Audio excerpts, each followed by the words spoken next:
প্রশ্ন করেছেন আমাদের ভাই যে জুমার দিন যে প্রথম আজানটি দেওয়া হয় তা মুহাম্মদ সাল্লাল্লাহু আলাইহি সাল্লাম ও তার পরবর্তী দুই খলিফার যুগে ছিল না। ওসমান রাদিয়াল্লাহু আনহু তার খেলাফতকালে দূরে যেখানে মসজিদের আজান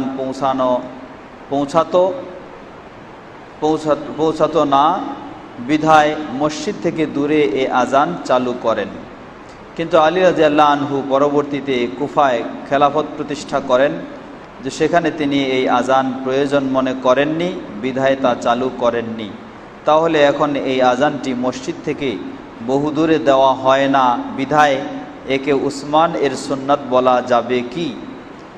নাসিরউদ্দিন আলবানী রাহিমাহুল্লাহ বলেন যে উসমান রাদিয়াল্লাহু আনহু এর যুগে মাইকিং ব্যবস্থা থাকলে তিনি এই আজান চালু করতেন না। তাহলে এই আজানটি বর্তমানে না মুহাম্মদ সাল্লাল্লাহু আলাইহি সাল্লাম এর সুন্নাত না ওসমান রাদিয়াল্লাহু আনহুর সুন্নাত। আপনার অভিমত জবাব এ বিষয় নিয়ে আমরা একদিন উত্তর দিয়েছি।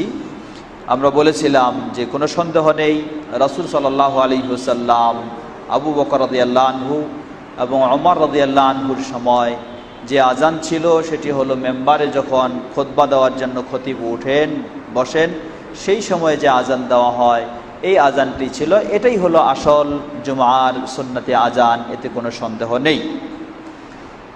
ওসমান রাদিয়াল্লাহু আনহু দ্বিতীয় আজান চালু করলেন। কেন সেটি চালু করলেন? যে মর্মে বর্ণনায় এসেছে, সহিভাবে বর্ণনায় এসেছে, ওয়ালাম্মা কাসুরান নাস ওয়া বাউদাল মানাজিল, মানুষের সংখ্যা যখন অনেক বেড়ে গেল, ঘর বাড়িগুলি দূরে দূরে বিস্তৃত ছড়িয়ে গেল, যার ফলে সেই প্রথম আজানে শোনা সম্ভব হচ্ছিল না এবং সেই যথাসময়ে মানুষদের উপস্থিত হওয়া সম্ভব হচ্ছিল না। এই জন্য ওসমান রাদিয়াল্লাহু আনহু খুতবার মেম্বারের আজানের আগেই তিনি এই আজান সতর্কতামূলকভাবে, যেটি বর্ণনায় এসেছে, জাওরা নামক বাজারে তিনি এই আজান চালু করেছিলেন। জাওরা বাজারটি কোথায় ছিল? সেটি মসজিদ থেকে যে বহু দূরে তা নয়, মসজিদের সামনের দিকেই সেটা ছিল, কাছেই ছিল। সেখানে এটা যেন এই জন্য দিলেন যেহেতু সেখানে মানুষজন সমবেত হয়েছে, তাদেরকে সতর্ক করার জন্য তিনি দিয়েছিলেন।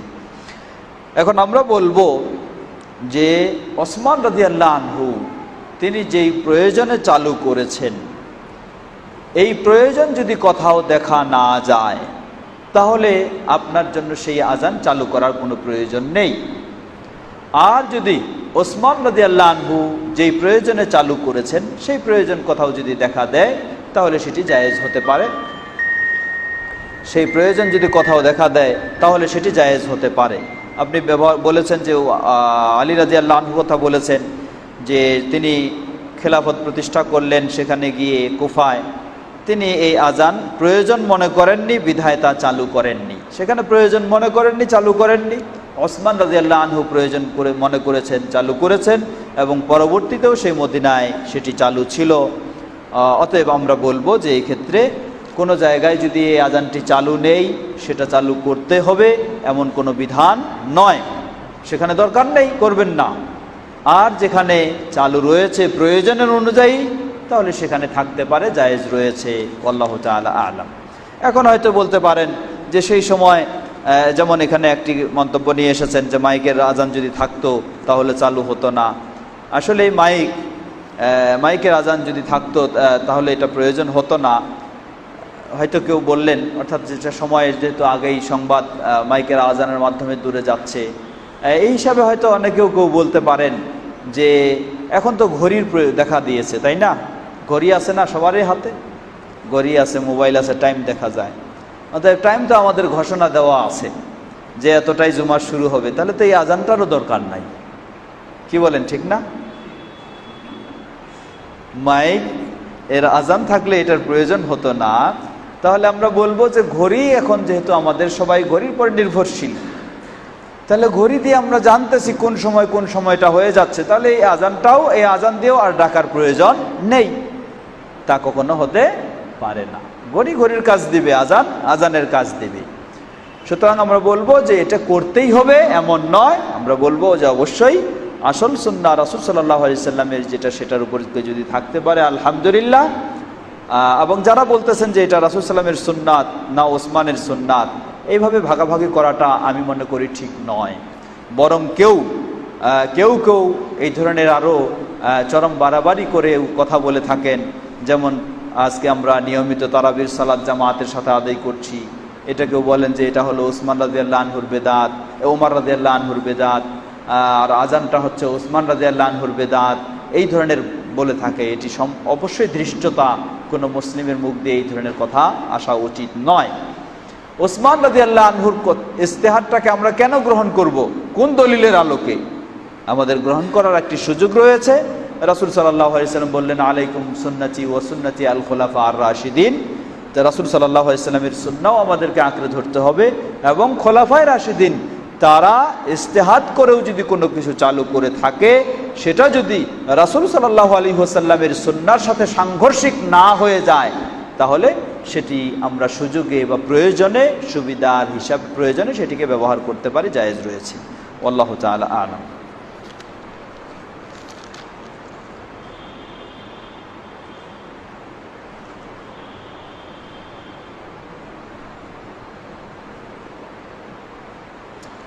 গত দিনের প্রশ্ন ছিল বা তার আগের প্রশ্ন করেছিলেন আমাদের ভাই, আহলুস সুন্নাহ ওয়াল জামা, আহলুল হাদিস, ওয়াহাবি ও সালাফি এগুলো কি আলাদা দল?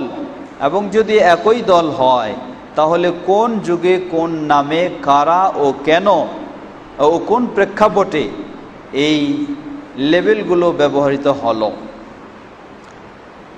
আসলে আহলুস সুন্নাহ ওয়াল জামা, আহলুল হাদিস, ওয়াহাবি, সালাফি প্রকৃতপক্ষে এই চারটি নামের কোনো পার্থক্য নেই, আবার পার্থক্যও রয়েছে। পার্থক্য নেই এজন্য বলবো, আহলুল হাদিস যারা, তাদেরকেই কটাক্ষ করে ওয়াহাবি বলা হয়, গালি দিয়ে ওয়াহাবি বলা হয়। আবার আহলুল হাদিস যারা, তারাই সালাফি। আহলুস সুন্নাহ ওয়াল জামা আহলুল হাদিসরাই। কিন্তু আহলুস সুন্নাহ ওয়াল জামা, আহলুল হাদিস বা সালাফি এগুলি পরিচয় গ্রহণ করেছে হকপন্থীরা, আর ওয়াহাবি কখনো তারা নিজেরা পরিচয় গ্রহণ করেনি, বরং এটাকে গালি হিসেবে দেওয়া হয়। ওয়াহাবি যারা গালি হিসাবে দিয়ে থাকে, এখানে আমরা দুটি কথা বলবো। প্রথম কথা হলো, এটা বিদ্বেষবশত তারা এই গালি দিয়ে থাকে। দ্বিতীয় বিষয়, তারা আসলে ওয়াহাবি বলে কিন্তু নিজেরাও বিষয়টাকে বুঝে না। ওয়াহাবি কেন বলে? মুহাম্মদ বিন আব্দুল ওয়াহাব, যিনি 1115 হিজরিতে জন্মলাভ করেন সৌদি, বর্তমান সৌদির রিয়াদের পার্শ্ববর্তী দেরা নামক এলাকায়। তিনি যেই সৌদি সেই সময় ওসমানী খেলাফতের শাসনামলে ছিল, যেখানেও চলতো কবর পূজা, মাজার পূজা পর্যাপ্ত পরিমাণে ছিল। বরং এমনও পরিবেশ ছিল, যারা হজ এবং উমরায় যেত তাদেরকে বলা হতো যে আমাকে 10 দিরহাম দাও, তাহলে তোমাকে এই কবর জিয়ারত করতে দিব, আমাকে 20 দিরহাম দাও, তাহলে এখানে ঢুকতে দিব। এই ধরনের ছিল, এইভাবে টাকা নিয়ে কবর পূজার ব্যবসা ছিল। সেই পরিবেশ সংস্কার করে কোরআন সহিহ সুন্নাহর আলোকে যিনি সঠিক আকীদায় প্রতিষ্ঠিত করেছেন, যার দাওয়াতে, যার চেষ্টা প্রচেষ্টায়, আন্দোলনে, সংগ্রামে, তিনি হলেন মুহাম্মদ বিন আব্দুল ওয়াহাব রাহিমাহুল্লাহ। এই মুহাম্মদ বিন আব্দুল ওয়াহাব রাহিমাহুল্লাহ তিনি সকল প্রকার শিরকি ও বেদাতি এই সমস্ত আকীদার বিরুদ্ধে তিনি আন্দোলন করলেন, সংগ্রাম করলেন, করে সেখানে তাওহীদে আকীদা প্রতিষ্ঠিত করলেন। এজন্য যারা কবর পূজারী, মাজার পূজারী ও শিরকি বেদাতি আকীদা পোষণকারী, এরা কি করে থাকে, যেই কবর পূজা, মাজার পূজা ও শিরক বেদাতের বিরুদ্ধে কথা বলে, একেই তখন তারা মনে করে যে কি এই হলো সেই মুহাম্মদ বিন আব্দুল ওয়াহাব রাহিমাহুল্লাহর দাওয়াতের বা চিন্তার লোক। তাই এরা এখন কি করে, বলা উচিত ছিল তাকে মুহাম্মদী। কি বলা উচিত ছিল? মুহাম্মদী। যদি মুহাম্মদ বিন আব্দুল ওয়াহাব রাহিমাহুল্লাহর অনুসারী হিসাবে তার দিকে সম্পৃক্ত করে, কারণ তার নাম ছিল মুহাম্মদ, তার নাম হচ্ছে মুহাম্মদ, তার নাম হলো ওয়াহাব না, আব্দুল ওয়াহাবও না। আব্দুল ওয়াহাব তার বাবার নাম। কিন্তু এই পাগলের দল, বেওকুফের দল, তারা মোহাম্মদী না বলে এখন তারা বলে ওয়াহাবি, যে তার বাবা আব্দুল ওয়াহাব সেই দিকে নিসবত করে সম্পৃক্ত করে এরা বলে এখন ওয়াহাবি। এই ওয়াহাবি এখন কারা? এই ওয়াহাবি শুধু আহলে হাদিস না। এখন ধরে নেন চট্টগ্রামের কথা। এই চট্টগ্রামে ওয়াহাবি হলো এক ধরনের, আহলুস সুন্নাহ ওয়াল জামাত হলো আবার আরেক ধরনের। এই চট্টগ্রামে আমাদের দেশে যারা কবর পূজারী, মাজার পূজারী, এরা নিজেদেরকে পরিচয় দেয় আহলুস সুন্নাহ ওয়াল জামাত বলে। আর যারা কবর পূজা, মাজার পূজার বিরুদ্ধে কথা বলে, হাটহাজারীতে যারা আছেন তারাও হানাফি মাযহাবের, হাটহাজারী দেওবন্দপন্থী যারা, এরা ওই কবর পূজারীদের মতো নয়, তাদের চেয়ে অনেক ভালো। তো তাদের চেয়ে যে ভালো এবং তাদের যেহেতু এরা প্রতিবাদ করে, এজন্য এরা হানাফি হওয়া সত্ত্বেও এরা তাদের কাছে ওয়াহাবি। এরা হানাফি হওয়া সত্ত্বেও এরা ওই কবর পূজারীদের কাছে ওয়াহাবি। এই দেওবন্দি যারা হাটহাজারী রয়েছে, কবর পূজারীরা এদেরকেও ওয়াহাবি বলে গালি দেয়। কেন?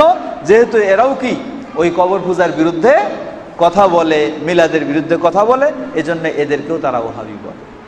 তো আমরা বলবো যে ওয়াহাবি এই ধরনের নামটি, এটি মূলত আক্রোশমূলক ও গালিমূলক হিসাবেই এই ওয়াহাবি নামটি দেওয়া হয়েছে। আমরা ওয়াহাবি নামটাকে খুব সুন্দরভাবে গ্রহণ করতে পারি। কিভাবে? মোহাম্মদ বিন আব্দুল ওয়াহাব রাহিমাহুল্লাহর সেই পিতা আব্দুল ওয়াহাবের সাথে সম্পৃক্ত করে নয়। ওয়াহাব কার নাম? ওয়াহাব হলো আল্লাহ সুবহানাহু ওয়া তাআলার নাম।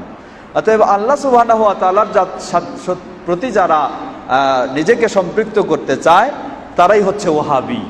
মানে ওয়াহাব প্রিয় যারা, যারা কি ওয়াহাব প্রিয়, ওয়াহাবের ইবাদত করে, তারাই হলো ওয়াহাবি। সুতরাং এই দৃষ্টিকোণ থেকে আমরা ওয়াহাবি নাম সাদরে গ্রহণ করতে চাই, কারণ আল্লাহর সাথে আমাদের সাথে সম্পর্ক গড়ে ওঠা হচ্ছে এই, যেমন রব্বানি বলা হয়, ঠিক সেই রকম হলো ওয়াহাবি। তৃতীয় বিষয় বলবো যে আহলুস সুন্নাহ ওয়াল জামাআ, আহলুল হাদিস, ওয়াহাবি, সালাফি। আহলুস সুন্নাহ ওয়াল জামাআ, আহলুল হাদিস এবং সালাফি, এদের মাঝে আবার কিছুটা পার্থক্য রয়েছে। তা কি?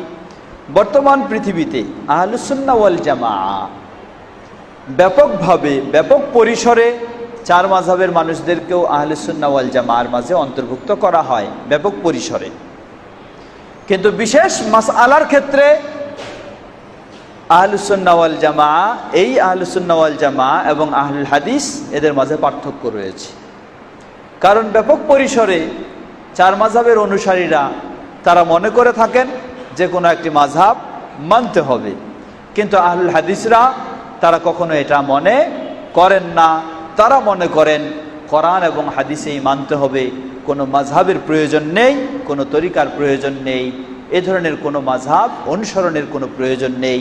বরং মাযহাব অনুসরণ করাটাই আজকে মুসলিম উম্মাহকে বিক্ষিপ্ত করে দিয়েছে, বিভক্ত করে দিয়েছে, এবং মুসলিম উম্মাহকে কোরআন ও সহিহ হাদিসের প্রতি মুসলিম উম্মার আকর্ষণটাকে নষ্ট করে দিয়েছে এই মাযহাবী চিন্তাটাই। কারণ যখন এই মাযহাবী সীমাবদ্ধতায় এসে যায়, তখন এই বলা হয় যে আমার মাযহাবে এটা আছে, তাই আমি কোরআন হাদিস স্পষ্ট থাকলেও সেটাকে গ্রহণ করতে পারছি না। এই জন্য আহলুল হাদিস বা সালাফি যারা, তারা এই মাযহাবী চিন্তাটাকে অবশ্যই খারাপ জানে এবং এটাকে অবশ্যই বর্জনের জন্যই উপদেশ দেয়। এই চিন্তা বর্জন করে কোরআন ও সুন্নাহর অনুসরণ করারই নির্দেশনা দেয়। তাই বললাম যে ব্যাপকভাবে আহলুস সুন্নাহ ওয়াল জামাআ এর মাঝে অন্তর্ভুক্ত চার মাযহাবের মানুষেরাও, কিন্তু আহলুল হাদিস এবং তাদের মাঝে পার্থক্য হলো এই, আহলুল হাদিসরা অবশ্যই আসল আহলুস সুন্নাহ ওয়াল জামাআ, এরাই হলো প্রকৃত আহলুস সুন্নাহ ওয়াল জামাআ, এতে কোনো সন্দেহ নেই।